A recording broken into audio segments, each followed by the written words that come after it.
이 시간 준비하심이라는 제목으로 하나님 말씀 선포하겠습니다. 오늘 본문 앞부분에 기록되어 있는 요나서 1장 1절에서부터 10절까지의 말씀으로 지난 수요일 제가 말씀을 선포했습니다. 설교 제목을 혹시 기억하시는 분 계십니까? 지금 주보를 보셔도 답이 나와 있지 않습니다. 지난주 수요일이었기 때문입니다. 부르심과 보내심이었습니다. 그렇다면 오늘 설교 제목이 무엇입니까? 그렇죠. 준비하심. 반복적으로 적혀 있는 글자를 발견하셨습니까? 부르심, 보내심, 준비하심. 바로 심, 마음이라는 뜻입니다. 결국 하나님의 구원의 계획이며 하나님의 의도와 뜻을 실현하는 그러한 선교적 관점에서 말씀을 전했습니다. 오늘 본문의 그 말씀 역시 동일한 이 선교적 관점에서 하나님의 마음으로 그렇게 함께 살펴보고자 합니다. 요나서 1장 1절에서부터 10절까지의 이 말씀을 잠시 요약해 드리면 하나님의 부르심과 보내심입니다. 요나서 1장 1절의 말씀에 보면 여호와의 말씀이 아미떼의 아들 요나에게 임하니라 이르시되, 이 말씀에서 여호와의 말씀이 아미떼의 아들 요나에게 임하니라 이르시되 기록하고 있습니다. 바로 하나님의 강권적인 개입하심을 의미합니다. 바로 하나님의 일방적인 이 선택적인 부르심, 선택하심, 추징, 부르심, 콜링, 뒤이어 명확하고 분명하게 요나를 바로 니느웨라고 하는 곳으로 보내시는 그런 샌딩, 그런 하나님의 말씀이 기록되어 있다라는 겁니다. 요나 1장 2절의 말씀에 보면 너는 일어나 저 큰 성읍 니느웨로 가서 그것을 향하여 외치라. 그 악독이 내 앞에 상달되었음이니라 하시니라. 아멘. 이 말씀에서 동사 3개를 찾아보시기 바랍니다. 무엇입니까? 일어나, 가서, 외치라 입니다. 하나님의 부르심은 이처럼 절대적이고 일방적입니다. 그러므로 보내심 역시 명확합니다. 어디로 보내십니까? 니느웨로 일어나 가서 외치라. 분명하게 말씀하고 있습니다. 그래서 우리는 이 3가지를 명심을 해야 하는데, 먼저는 언제나 구원을 베푸시는 주체는 살아계신 하나님 한 분이시다라는 것, 그것을 우리는 기억해야만 하고, 두 번째는 인간의 한계, 즉 인간의 영역이라고 하는 지식과 또 이해 안에 그 하나님의 구원의 섭리를 가두지 말아야 된다는 겁니다. 인간의 한계에 가두지 말아야 된다는 것.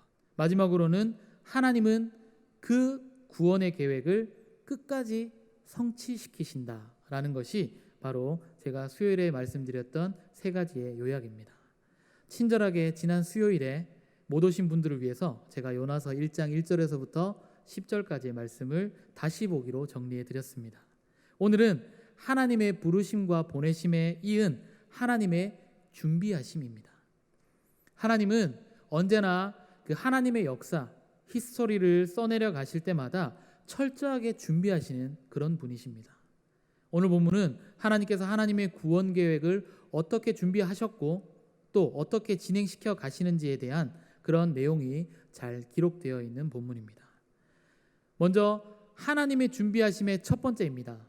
하나님의 준비하심의 첫 번째는 하나님은 언제 어디서나 구원받을 사람을 준비하신다라는 겁니다. 하나님은 언제 어디서나 구원받을 사람들을 준비하신다라는 뜻입니다.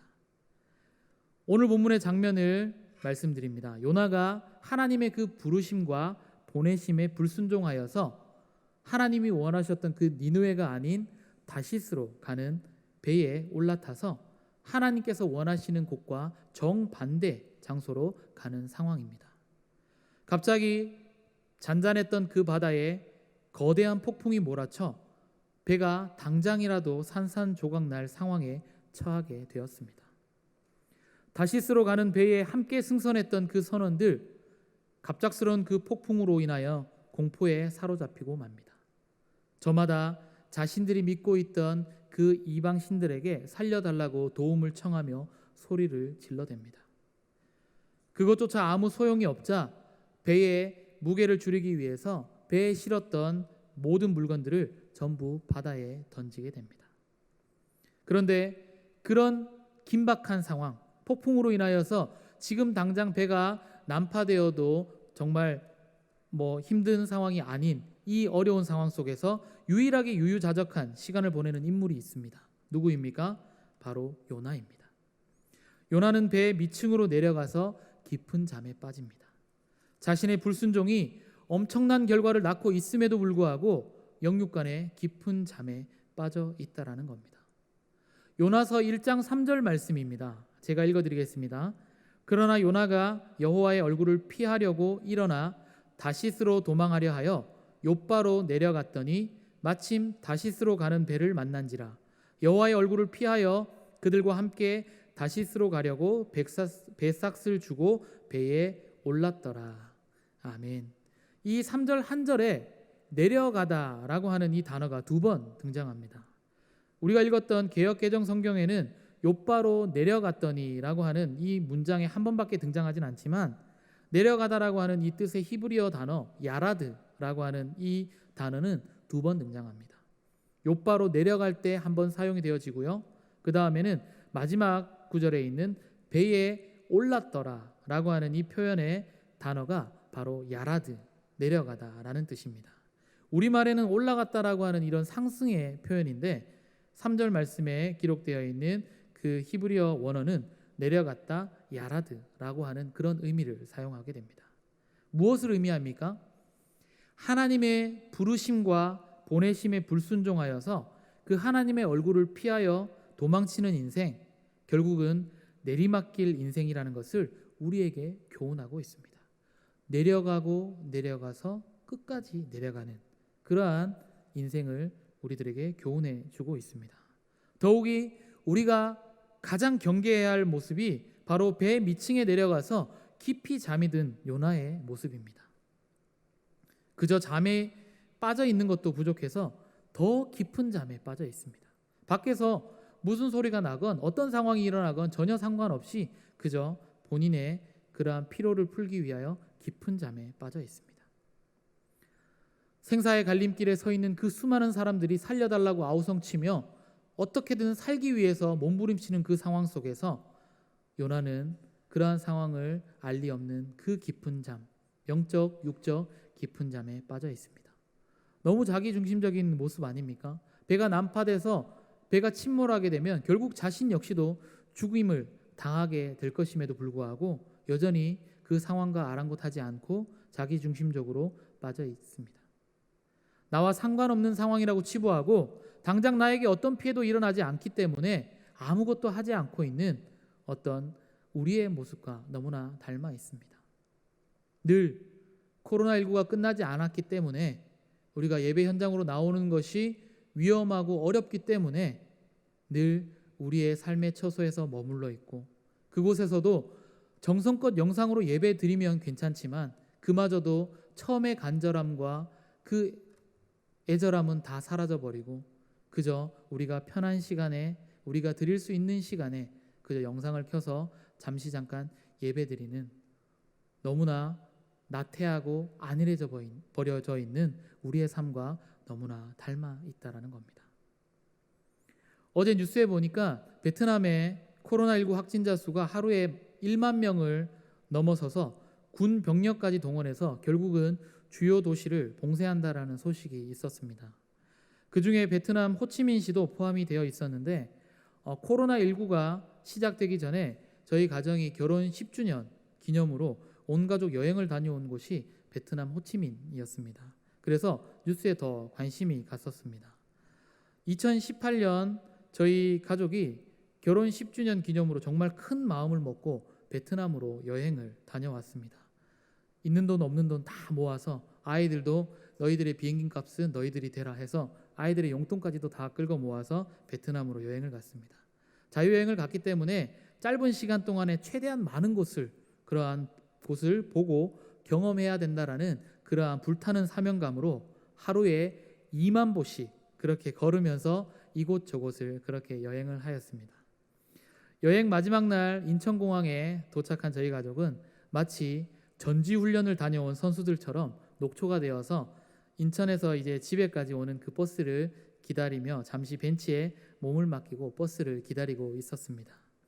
제 옆에는 중년의 아저씨 한 분이 앉아 계셨습니다. 저와 가족들이 커다란 캐리어 가방을 가지고 있는 그 모습을 유심히 이렇게 살펴보시더니 저에게 말을 건네십니다.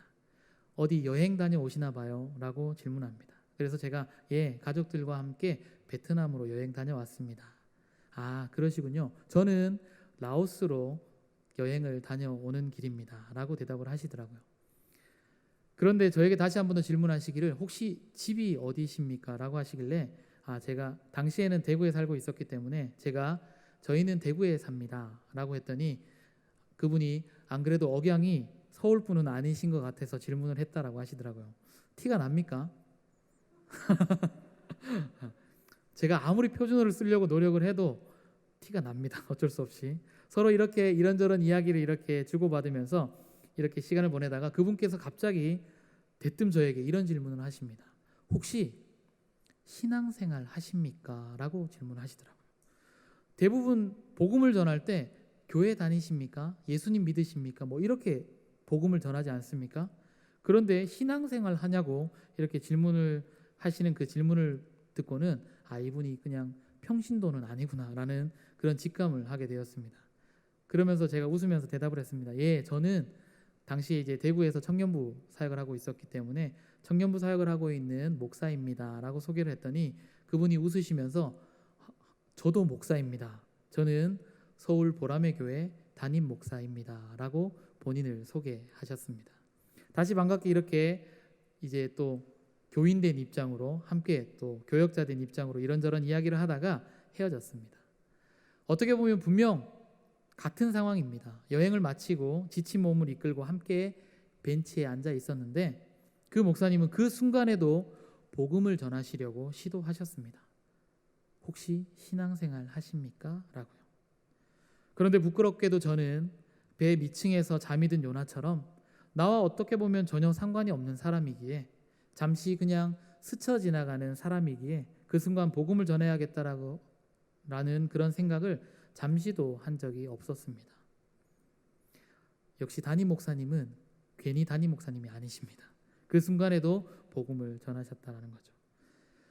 우리가 살아가는 삶의 모든 순간 가운데 이처럼 영적인 무관심, 영적인 무감각이 얼마나 무서운 일인지 그 순간 저는 깨닫게 되었습니다.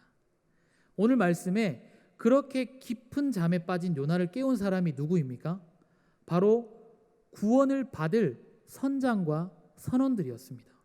6절 말씀에 보면 자는 자여 어찌함이냐 일어나서 내 하나님께 구하라 혹시 하나님이 우리를 생각하사 망하지 아니하게 하시리라 하니라. 이 구절이 놀랍지 않습니까? 오히려 복음을 전해 들어야 할 구원받아야 할 대상의 입에서 나온 고백입니다. 하나님이 우리를 생각하셔서 망하지 아니하게 하시리라. 오히려 잠든 요나보다 더 믿음이 좋은 고백같이 보입니다. 뿐만 아니라 그들은 선원들이 당시 믿고 있던 그 설화에 따라서 바다에 폭풍우가 몰아치면 바다의 신에게 인신공양을 해야지 잠잠해질 것이라고 그들은 은연중에 믿고 있었습니다. 하지만 인신공양은 말 그대로 최후의 방법이었습니다. 어느 누구도 그 말을 선뜻 하지 못하고 있을 그때에 제비 뽑힌 요나가 본인 스스로 고백합니다. 오늘 본문 12절 말씀입니다. 그가 대답하되 나를 들어 바다에 던지라 그리하면 바다가 너희를 위하여 잔잔하리라. 아멘. 그럼에도 불구하고 선원들은 어떻게든 그 위기를 극복해 보고자 뒤에 기록되어 있는 13절 말씀처럼 힘써 노를 저어서 배를 육지로 돌리고자 그렇게 시도했습니다. 그런 요나는 바다에 자신을 던지라고 그렇게 이야기합니다. 오히려 선원들은 어느 누구도 한 명 희생하지 않고 모두가 함께 살아보려고 그렇게 애를 쓰고 있는 상황 속에서 요나는 오히려 자신의 삶을 포기해버리고 말았다는 겁니다.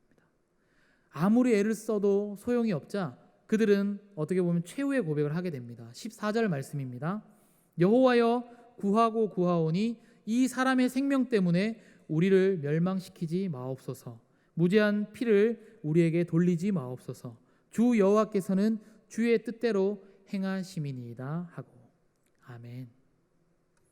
저는 요나의 이 모습보다 선원들의 이 고백에 은혜를 많이 받았습니다. 마지막에 어떻게 고백합니까? 주 여호와께서는 주의 뜻대로 행하심이니이다. 구원의 주체는 제가 서두에 말씀드렸던 것처럼 구원을 베푸시는 주체는 오직 하나님 한 분이시다라고 하는 내용과 정확하게 일치합니다. 애석하게도 이 고백이 요나의 입에서 나온 말이 아니라 위기의 상황에 처해진 선원들의 입에서 나온 고백이라는 것이죠. 이런 자들에게 복음을 한마디라도 전했다라면 그들은 즉시 구원 백성이 되었을 것입니다. 하지만 요나는 영적인 깊은 잠에 빠져 그들을 구원하기 위해 어떠한 노력도 하지 않았다라고 하는 이러한 슬픈 현실입니다. 결국 요나를 바다에 던지고 15절 말씀처럼 바다가 뛰노는 것이 그치자 그들의 간접적 고백이 이제는 직접적인 고백으로 변화되었습니다. 오늘 본문 16절 말씀입니다. 그 사람들이 여호와를 크게 두려워하여 여호와께 제물을 드리고 서원을 하였더라. 아멘. 비록 요나가 직접 입술로 복음을 전하지는 않았지만 그 요나를 통하여서 역사하시는 하나님을 경험하고서는 선원들은 하나님을 두려워하고 제물도 드리고 서원까지 하게 되었습니다. 사랑하는 여러분, 하나님은 이처럼 우리가 불순종하는 그 가운데서도 나를 필요로 하는 곳이 아닌 내가 필요로 하는 그 곳으로 가는 그 와중에도, 다시 말해서 우리가 목적어가 아닌 우리가 내 삶의 주인이 되어 주어가 되어 다시스로 가는 그 가운데서도 하나님은 구원받을 사람들을 날마다 준비해 두신다라고 하는 이 사실을 잊지 마시기를 간절히 소망합니다.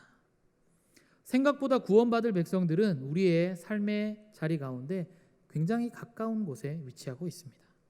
반드시 멀리 나가서 해외에서 선교를 해야지만이 사명자가 아니라 우리들의 그 삶의 자리에서 우리의 작은 믿음을 통해서도 역사하실 그 하나님을 믿음으로 용기 내어서 복음을 전할 수 있기를 주님의 이름으로 간절히 축복합니다. 두 번째입니다. 두 번째는 하나님은 우리가 포기하는 그 순간에도 우리를 살리실 매개체를 준비하신다라는 겁니다.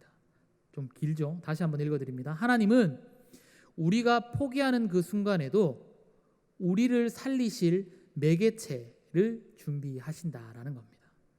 다시 본문 12절로 돌아가서 보면 그가 대답하되 나를 들어 바다에 던지라. 그리하면 바다가 너희를 위하여 잔잔하리라.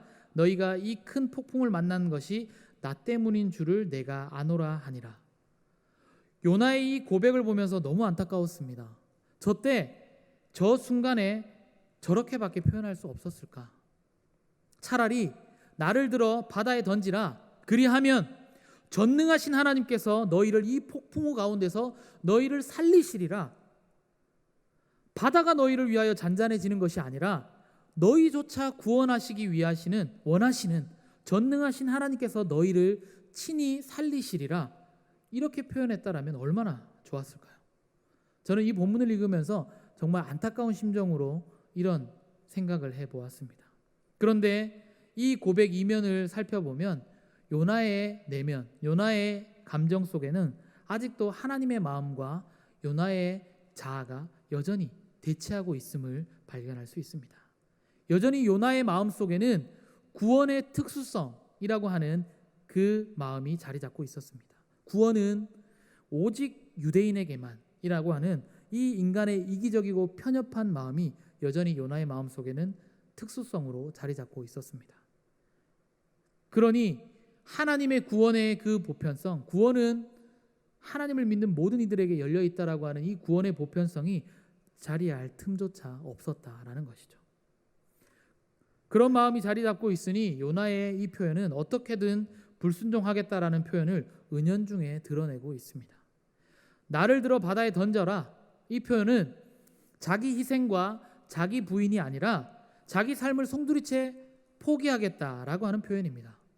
내가 죽어도 니느웨로 가서 복음을 전하기 싫으니 차라리 바다에 던져라. 던져서 나를 죽여달라라고 하는 표현입니다. 그러니 끝끝내 하나님을 드러내지 아니하고 어떻게 표현합니까? 바다가 너희를 위하여 잔잔하리라 표현합니다. 자신의 삶을 포기하려고 그렇게 끝끝내 고백하고 맙니다. 이쯤 되면 하나님도 요나를 포기하고 요나 말고 다른 인물을 선택하시고 부르실 법도 한데 요나의 이 지독한 고집보다 하나님의 그 강력한 고집이 더욱더 강하게 나타납니다. 그렇게 삶을 포기하면서까지 불순종하는 요나를 포기하지 아니하시고 17절 말씀처럼 큰 물고기를 예비하사 요나를 다시 연단하기 위해 기회를 허락해 주신다라는 겁니다.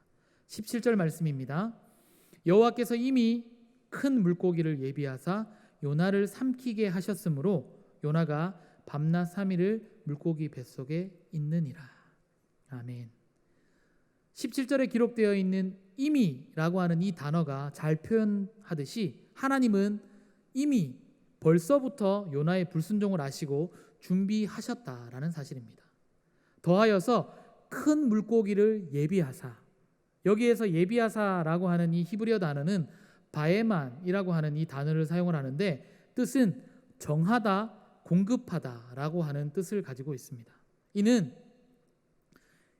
모든 우주 만물을 다스리시는 여호와의 주권적인 통치를 나타내는 그러한 표현으로서 여호와께서 정하신 그 목적을 위해서 직접 준비하시고 시행하셨다라고 하는 그러한 뜻을 내포하고 있습니다.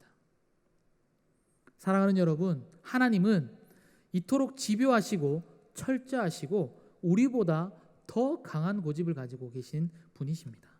시편 139편 7절에서부터 10절 말씀의 기록을 제가 읽어드리겠습니다. 내가 주의 영을 떠나 어디로 가며 주의 앞에서 어디로 피하리이까? 내가 하늘에 올라갈지라도 거기 계시며 스올에 내 자리를 펼지라도 거기 계시니이다. 내가 새벽 날개를 치며 바다 끝에 가서 거주할지라도 거기서도 주의 손이 나를 인도하시며 주의 오른손이 나를 붙드시리이다. 아멘. 하나님은 이런 분이십니다. 내가 하나님께서 맡겨주신 그 삶의 자리에서 그 사명의 무게가 너무나 무거워서 그 사명 감당하는 것이 너무 불편해서 그 자리를 우리가 우리의 의지로 피한다 할지라도 하나님은 이미 우리 마음을 아시고 큰 물고기를 바에만 예비하시고 공급해 주신다라는 사실입니다. 피할 수 없는 현실이라면 부딪혀 도전해 보십시오. 우리 인생뿐만 아니라 하나님의 사명은 순종하면 그 결과는 이미 하나님께서 준비해 놓으셨다라는 사실입니다. 이 사실을 믿을 수 있기를 주님의 이름으로 간절히 축복합니다. 구약성경 창세기 22장에 보면 하나님께서 아브라함의 믿음을 시험하시기 위해서 굉장히 무리한 요구를 하시는 모습이 그려져 있습니다. 창세기 22장 2절 말씀입니다. 여호와께서 이르시되 내 아들 내 사랑하는 독자 이삭을 데리고 모리아 땅으로 가서 내가 내게 일러준 한 산 거기서 그를 번제로 드리라. 이것이 하나님께서 아브라함에게 주신 시험, 중간고사 시험 문제입니다. 시험을 내신 선생님들 늘 말씀하십니다. 어떻게 말씀하십니까? 답은 문제 안에 있다. 문제 안에 답이 있으니까 문제만 잘 읽어봐도 답을 찾을 수 있다라고 그렇게 늘 학생들에게 용기를 북돋아 줍니다. 말 그대로 오늘 문제에도 답이 있습니다. 2절 말씀에 보면 내가 내게, 즉 여호와 하나님께서 아브라함에게 일러준 한 산 거기서 그를 번제로 드리라 말씀합니다. 이 말씀을 NIV 영어 성경에는 이렇게 표현합니다. Sacrifice him there as a burnt offering on one of the mountain. 여러 산들 가운데 아무 곳이나 가서라고 하는 그런 의미가 아니라 하나님께서 꼭 집어 지정해 두신 one of the mountain. 그곳으로 가서 번제를 드리라. 이것이 하나님의 메시지였습니다. 결국 이 메시지 앞에 아브라함은 어떻게 반응합니까? 친히 그 문제의 답을 발견하고는 아들 이삭을 데리고 어디에요? 모리아 땅에 있는 한 산, 모리아 산으로 가게 됩니다. 창세기 22장 13절 14절 말씀입니다. 아브라함이 눈을 들어 살펴본즉 한 순양이 뒤에 있는데 뿔이 수풀에 걸려 있는지라. 아브라함이 가서 그 순양을 가져다가 아들을 대신하여 번제로 드렸더라. 아브라함이 그 땅 이름을 여호와 이레라 하였으므로 오늘날까지 사람들이 이르기를 여호와의 산에서 준비되리라 하더라. 아멘. 앞서 창세기 22장 2절에 기록되어 있는 One of the Mountain으로 꼭 가야 했던 그 이유가 바로 13절 14절에 기록되어 있습니다. 하나님께서는 이미 시험 문제를 주실 때에 여호와의 산에서 그 순양을 준비시켜 두셨다라는 겁니다. 만약 아브라함이 한 산 거기로 가지 아니하고 자신의 의지대로 다른 산으로 갔다라면 아마 미리 준비해 두신 그 순양을 발견하지 못했을지도 모릅니다. 하나님께서 명령하신 대로 그대로 행하였기에 아브라함은 아들 이삭도 얻게 되고 하나님의 시험 문제에도 정답을 작성할 수 있었습니다. 사랑하는 여러분, 오늘 말씀을 기억하면서 이번 한 주간 그 말씀대로 한번 이것저것 전후좌우 사정을 생각하지 말고 먼저 실천해 보시기를 주님의 이름으로 간절히 축복합니다. 그저 우리의 겨자씨만한 그러한 믿음일지라도 하나님께서 친히 쓰시면 그 믿음은 산을 옮길 만한 큰 믿음이 될 줄로 믿습니다. 우리 삶의 자리에 가장 가까이에서 너무 가까이 있었기에 소중함을 몰랐던 사랑하는 가족, 형제, 이웃에게 용기 내어서 하나님을 소개할 수 있기를 주님의 이름으로 간절히 축복합니다. 우리가 입을 열어 살아계신 하나님을 고백하면 그 순간 하나님은 놀랍게 역사하실 줄로 믿습니다. 오늘 본문의 그 선원들처럼 우리 삶의 그 모습들을 통하여 그들이 오히려 하나님을 발견하게 될 것이고 하나님께 믿음을 고백하게 될 줄로 믿습니다. 때로는 우리가 그 사명의 무게가 너무나 무겁고 너무나 버거워서 피하는 그 순간에 봉착하게 된다 할지라도 큰 물고기를 이미 예비하셔서 우리를 다시 살리실 줄로 믿습니다. 이번 한 주간 때마다 곳마다 이미 예비하신 그 하나님의 준비된 은혜를 충만하게 경험하시기를 주님의 이름으로 간절히 축복합니다. 기도하시겠습니다. 이 시간 기도할 때에 오늘 말씀을 기억하시면서 함께 기도하시겠습니다. 하나님, 그동안 우리는 요나처럼 하나님의 뜻에 불순종하며 나를 필요로 하는 곳으로 가기보다는 내가 필요로 하는 곳으로 가며 살아왔습니다. 그럼에도 불구하고 자비와 긍휼의 하나님께서 우리를 포기하지 아니하시고 이미 그곳에 큰 물고기를 예비하심 같이 우리를 다시금 돌이키실 그 매개체를 준비하심을 우리는 믿습니다. 이 시간 하나님 앞에 결단하오니 이제 우리들의 이 인생이 내가 주어가 아닌 하나님의 목적으로 쓰임 받을 수 있도록 인도하여 주시옵소서. 다시 한 번 더 용기 내어 이 땅에 아직도 구원받아야 할 백성들에게 주의 복음 전할 수 있도록 인도하여 주시옵소서. 이 기도 제목 가지고 우리 함께 합심해서 기도하며 나가길 원합니다. 함께 기도합니다.